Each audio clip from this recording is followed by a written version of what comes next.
ఇప్పుడు దేహానికి సమస్యలు వచ్చినాయి. ఆహార సమస్య, ఆకలి సమస్య, బట్ట సమస్య, అంటే మనుగడకు కావాల్సిన కనీస అవసరాలు. పళ్ళు లేకపోతే కష్టం, పాచి ఉంటే కష్టం, క్లీనింగ్ ఉండాలి, రోజు రోజు స్నానం చేయాలి, మళ్ళీ మౌనం తింటాం, మలమూత్రాలు వస్తుంది. ఆ మలమూత్రాలతోనే అది తింటమే సరిపోతుంది. ఆ మలమూత్రాలు మన్మాలతోనే సృష్టి క్రమం జరుగుతుంది. ఇవన్నీ కూడా ఉంటాయి. అన్నిటికీ కేంద్రం ఉంటుంది. మన కేంద్రం అంటే నాభి. ఆ నాభి కేంద్రంలో మొత్తం సెంటర్ అనమాట. ఆ నాభి కనుక కరెక్ట్గా ఉంటాయి ఉంటాయి. చూడండి, బొడ్డుతో పుడతారు. ముందు తల తోగ ఇవన్నీ ఉండవు. ఆ బొడ్డు ద్వారా అంతుతాయి. తల్లి తిన్నది అతుకుగా ఉంటుంది. ఇది అల్లేరు. ఆ బొడ్డు ద్వారా లోపల ఉన్నటువంటి ఆ యొక్క చిన్న కణము క్రమక్రమంగా తోక, తలకాయ, కాళ్ళు, చేతులు వస్తున్నాయి. బొడ్డు సెంటర్ పాయింట్ ఇక్కడ.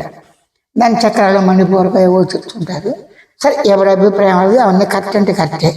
కానీ తను తాను తెలుసుకోవటానికి ఆలోచించమంది. నేను ఎవరిని, నేను ఎక్కడి నుంచి వచ్చాను, ఎక్కడికి వచ్చాను, కుటుంబంపై ఎలా ఉన్నాను, పుట్టినరోజు ఏమన్నాను, మామ జన్మించాను, నా కర్తవ్యం ఏంటి, ఉందా లేదా, పాపం ఏంటి, పుణ్యం ఏంటి, నిద్ర ఏంటి, చావు ఏంటి, అనేక క్వశ్చన్స్ ఆన్సర్లు ప్రతి వాళ్ళకి సందేహాలు వస్తాయి. ఏ ఒక్కదానికి సంపూర్ణంగా సమాధానం దొరకదు. కానీ లేని వస్తువుకి ప్రశ్న లేదు, ఉన్నదానికి అనుభవం ఉండాలి. లేని వస్తువు అంటే అనుభవం లేని దేవుందో చెప్పు, కుదరదు. నిద్ర అనుభవం ఉంది, నిద్ర మూలాన్ని వెతుకుతావా? వెతకాలంటే నిద్రలో నువ్వు లేవుగా. నిద్రలో నువ్వు లేవు, నిద్రపోయి వచ్చి మూలాన్ని వెతుకుతావా? అసంభవం. కళలు, ఆ కళ కంటే ఎప్పుడు కళ స్టార్ట్ అయింది, ఎప్పుడు ఎండింగ్ అవుతుంది, రోజు ఒకే కళ వస్తుందా అన్ని జ్ఞాపకం ఉంటే ఉండదు. మెలకులు అనుబంధాలు ఎలా వచ్చినాయి? నిద్రాకాల మెలకు సంబంధం, తోడు నీడ, భార్యాభర్త, తల్లిదండ్రి, పొరుగు వారు, ఈ జీవజంతువులు, ఈ ప్రకృతి, ఈ సంబంధాలు మనం కోరుకోలేదు కదా, ఉన్న అన్ని పెంచుకోలేం కదా. కాబట్టి ఇవన్నీ సంబంధ భావనలు వెళ్తాం మనం ఉన్నాం.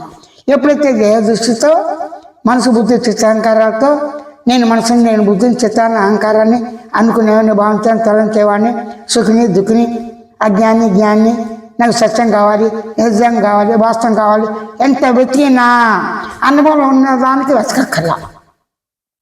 అనుభవం లేదు అంటే లేదు అన్నవాడు ఉండాలిగా సాక్షి. తాను నేను ఉన్నాను ఎరుకతో, సాక్షిగా తెలుగుతో, అంటే సామాన్య తెలుగుతో, సామాన్య ఎరుకతో, సామాన్య స్పృహతో, సామాన్య సాక్షి చైతన్యంతో నేను ఉన్నాను అనుకునేవాడుగా, భావించే తలంచేవాడుగా నేను ఉన్నాను.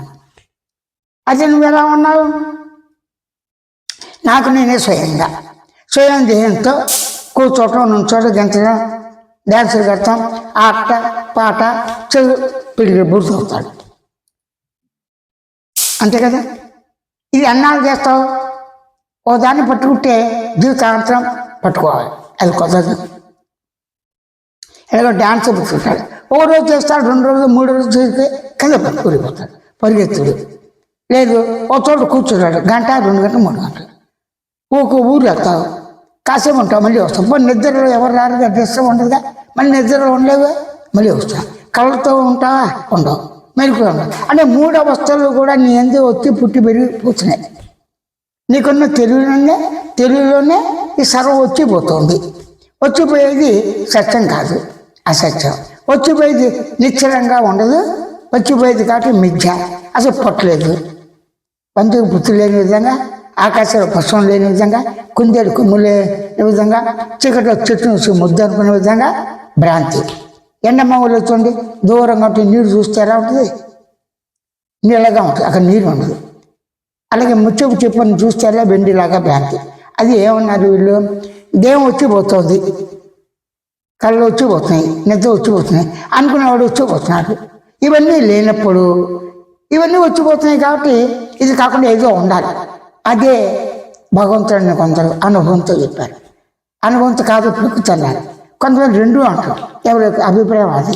ఈ వ్యక్తిగత అభిప్రాయాలు అందరూ సమాజపరంగా విశ్వజనీయమైంది కాదు, అంటే విశ్వానికి అంగీకారం కాదు. మానంతర్జం నిర్వివాదాంశం.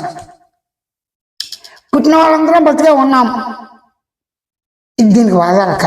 నేను పురుషుడిని, నేను చంద్రుడిని, నేను స్త్రీని, దీనిక. నేను నల్లగా ఉన్నాను, పుట్టిగా ఉన్నాను, ఎర్రగా ఉన్నాను, తెల్లగా ఉన్నాను, నీ అనుభవానికి ఇంకొకరితో పోల్చుకోకలేదుగా. నేనున్నానే శబ్దాన్ని ఇంకో శబ్దం లేదు. కానీ శబ్దం ఏంటి? నేను శబ్దం, నేను కదిక, నేను కదికతో గాలి, ప్రపంచం, స్థితి అన్నీ ఉన్నాయి. ఇవి అనుభవం ఉన్నాయి. అనుభవం ఉన్న వాటికి యామై, నేను ఎవరిని, నేను ఎక్కడి నుంచి వచ్చాను, ఎక్కడ వస్తాను, చనిపోయిన తర్వాత ఎక్కడికి వెళ్తాను, ఏ దేశం వెళ్తాను, ఏ కాలం ఉంటాను, ఏ లోకంలో ఉంటాను, మళ్ళీ ఎలా వస్తాను, జన్మ ఉందా లేదా, ఇలాంటి ప్రశ్నలు మానవుడికి మాత్రమే ప్రధానం. కాబట్టి మీరు అడిగిన దానిలో మానవుడు ప్రధానం అంటే మానవుడే ప్రధానం. మానవుడు ఉండబట్టే దేవాలయాలు, మసీదులు, ఇవి అవి వైద్యశాలలు అన్నీ ఉన్నాయి. జంతువులు ఏర్పరచుకోలేదు కదా, భూకంపాలు వాటికి అవే వస్తున్నాయి కదా. అంటే ఒక నీతిగా వస్తాయి. వర్షాకాలం, ఎండాకాలం, శీతాకాలం ఆ ఋతువులు మార్చుకుంటూ ఉంటాయి. వాటికి ఒక నీతి ఉంది, నిబద్ధత ఉంది. మానవుడికి మాత్రం లేదు. తాళ కూర్చోాలి, ఎవరి తీరులో వాళ్ళు చేసుకుంటారు వాళ్ళ అవసరాలను బట్టి మనం మాట్లాడతాం. అవసరం లేనప్పుడు మాట్లాడడం కదా. నేనున్నాను అంటానికి శాస్త్ర జ్ఞానం కావాలా? అక్కర్లేదు. నేనున్నాను చెప్పడానికి నిద్రగా మనకి ప్రమాణమా? కళ, మెలకు రెండు కాదు. కాబట్టి నేనున్నాను మురికితో, ఉన్నాను మురికితో అనుభవంతో, ఉన్నాను మురికితో అనుభవంతో జ్ఞానంగా శ్రోతో ఉన్నాను, శ్రోత ఆనందంగా ఉన్నాను, మౌనంగా ఉన్నాను, పరిపూర్ణంగా ఉన్నాను, స్వేచ్ఛగా ఉన్నాను. ఇదే ఆత్మ. ఆత్మ లక్షణం బ్రహ్మ లక్షణాలు ఒకటే. శాస్త్రం చెప్పినా చెప్పకపోయినా ఎందుకు? ప్రేమించడానికి శాస్త్రం ఎందుకు? కూర్చోటానికి కూర్చోడానికి శాస్త్రం కావాలా? నెత్తి వచ్చిన నన్ను అంటానికి కావాలా?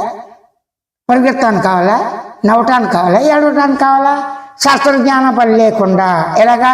చదువు రాని వాడికి, చదువు వచ్చిన వాడికి, సొంతం చేయని వాడికి, చదువు లేని వాడికి కూడా భాష ఉంది. సౌమ్యులతో కూడా అంటే అక్కడ అంటాడు. అంటే ఏంటి? మానవుడు కుంటాడైనా, గుడ్డాడైనా, పక్షాత్ రోగినా, అందగాడైనా, నల్లగా ఉన్నా, ఎర్రగా ఉన్నా, తెల్లగా ఉన్నా మానవ జాతి కింద లెక్క. మానవ జాతితో కలుస్తారా? జంతువులతో పోల్చుకుంటాడా? అవసరం లేదు. ఇక్కడ జంతువులు అవసరమే, పాలు కావాలి, తల్లి పాలు ఉన్నాయి కదా, ఆ పాలను ప్రకృతి ఉండాలి కదా. ఇక్కడ సమస్త జీవరాశులు, వృక్షం, అన్ని రకాల క్రిమి కీటకాదులు, అన్ని రకాల పక్షులు, జంతువులతో కూడి మానవుడు ఉన్నాడు. ఒకేసారి సృష్టి వచ్చిందా? అందరూ వచ్చారా? ఈ క్వశ్చన్స్ అనవసరం. వీటి మూలాలు ఎత్తుకున్నాం. సూర్యుడికి దిగి మూలం ఎత్తి బలానా ఏవో కలిస్తే ఇలాగ వచ్చిందని చెప్పగలవా? చంద్రులో భూమి లోపలికి వెళ్ళగలవా? నిద్రలోకి వెళ్ళి మళ్ళీ ఎలా వచ్చావు? నిద్ర లక్షణాలు అన్నీ ఉండవు, మాట్లాడే లక్షణాలు అన్నీ మళ్ళీ కనిపెట్టగలవా? కుదరదు. కడుపు మౌనం. కాబట్టి నీవుగానే ఉండు. నువ్వు ఎలా ఉన్నావు, నేను ఎలా ఉన్నాను, ఇద్దరం గమనించేవాడిగా, గుర్తించేవాడిగా, తెలిసినవాడిగా, స్వయంతో, ప్రత్యక్ష అనుభవంతో, స్వయంగా సాక్షాత్కారం. నేను దేహంతో ఏ విధంగా సహజంగా తనకున్న సహజ జ్ఞానంతో, స్వయం జ్ఞానంతోనే సహజంగా గుర్తించగా గమనించడం తెలుసుకుంటాను. అదే గుర్తించి గమనించే లక్షణాలతోనే ఉనికి అనుభవాన్ని, స్పృహని, మౌనాన్ని, ఆనందాన్ని, పరిపూర్ణాన్ని, స్వేచ్ఛని గుర్తించి గమనించి సహజంగా ఉండు, ఊరకు ఉండు. అనుభవం ఉన్న దాన్ని వెతకక్కల, అనుభవం లేని దాన్ని వెతకను. అనుభవం ఉంది లేదని చెప్పాలంటే తనగా తనకి ప్రమాణం ఎవరు? ఇంకొక నేను ప్రమాణానికి ఇంకో నేను. అనవస్థ దోష, వాక్యం ముగింపు లేదు. కాబట్టి ఇది కుదరదు.